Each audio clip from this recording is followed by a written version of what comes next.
Hi everyone. Thank you for joining this presentation. My name is Esther and I'll be presenting on behalf of the other authors. The title of this paper is Application of a Performance-Based Framework to Prioritize Underutilized Historical Buildings for Adaptive Reuse in Auckland, New Zealand.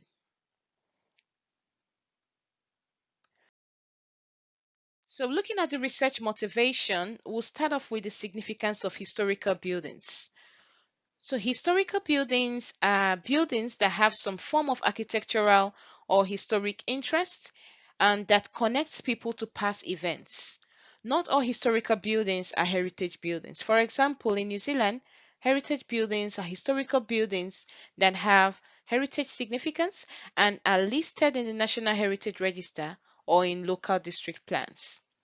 So looking at some condition monitoring for these historical buildings, reports from these exercises show that most historical buildings, including those in Auckland, have exceeded their design life cycles, and most of them possess non-viable functionality.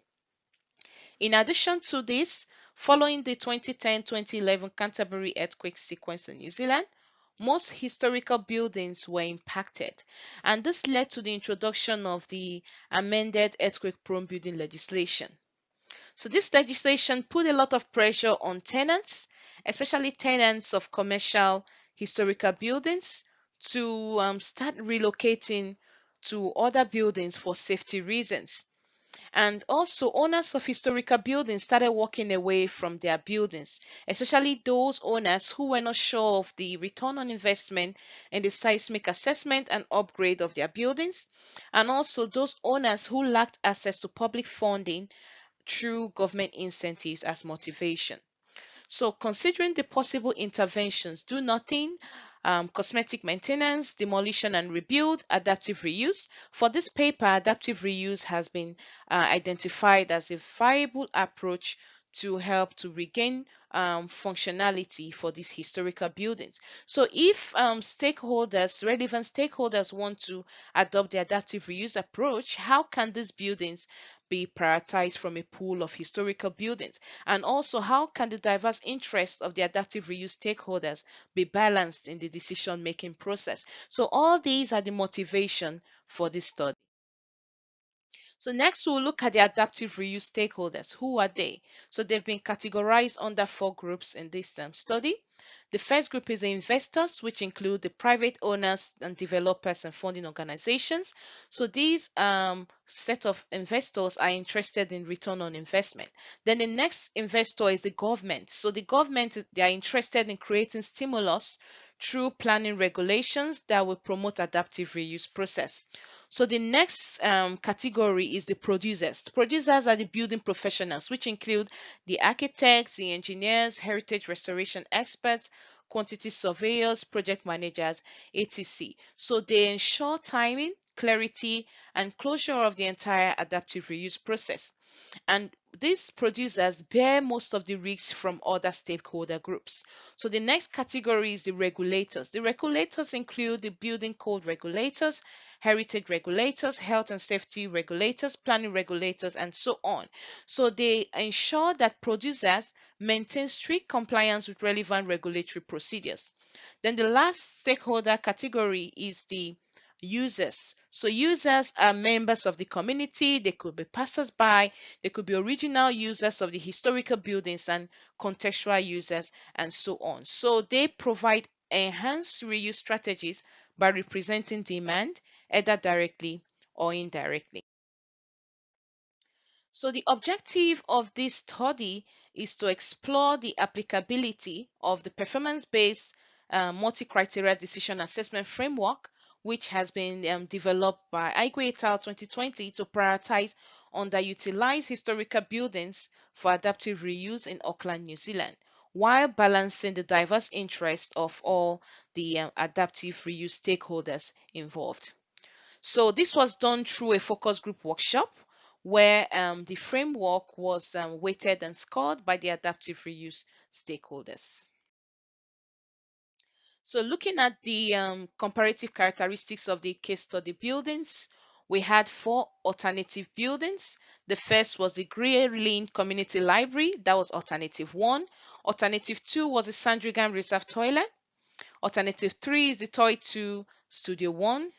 And alternative 4 is the Lays Institute Library and Gymnasium. So all these 4 buildings are historical buildings. We can see the different year of build and the other characteristics. And so another thing we can see is that all of them are listed in the Auckland District Plan, Heritage District Plan. And also the 4th building is listed in the National Heritage Register. So this is a decision matrix for the performance-based framework from all 4 focus group. So in the focus group workshop, there were 4 different groups. We had the blue group, the green group, the purple group, and the red group. And so based on the total standardized weighted scores from the weighting and scoring process, A3, alternative 3, was given the most priority by all 4 focus group with 31%, and this was closely followed by alternative 1 and alternative 4. So alternative 2 was given the least priority. Then for the optimal priority aspects, built heritage preservation, that's P3, was given the was prioritized the most by all 4 focus groups. And this was followed by building usability P1 with 24%, sociocultural aspects P4 with 23%, and economic sustainability P2 with 17%. So A3 was prioritized for built heritage preservation because of some certain factors. So the first factor was that A3 has intrinsic heritage links that exhibit positive public image over its life cycle, thereby maintaining a sense of place. And also the participants, the focus group stakeholders, believe that the significant heritage fabric possessed by A3 can be preserved to promote the historical and cultural development of the area. And also these stakeholders believe that the aesthetic features of A3 would sustain the visual heritage appeal of the surrounding streetscape, and also the original inherent fabric that would sustain the architectural history and narration of Auckland's existence was possessed by A3. So, on the contrary, the regulatory aspects P5 was the least prioritized by all 4 focus groups. So all focus group participants believe that the conversion of A3 for new functions will compromise compliance with different regulatory aspects. So including the Building Act, including the earthquake-prone building legislation, conservation of significant building features, and so on.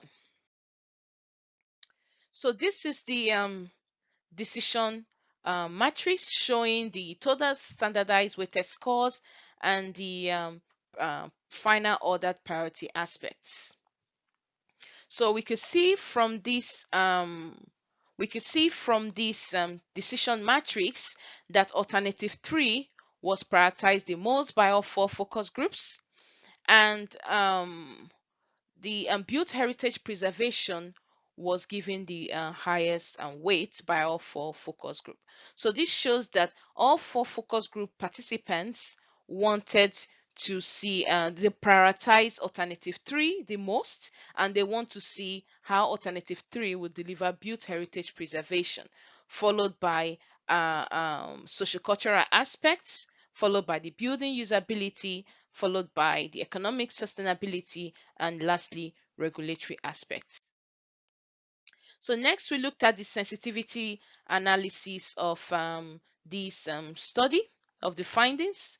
So it could be observed from this table that economic sustainability, which is P2, is the most critical priority aspect of the decision-making process due to a smallest PT value of 60%, and the consequent maximum sensitivity coefficient of 0.01667.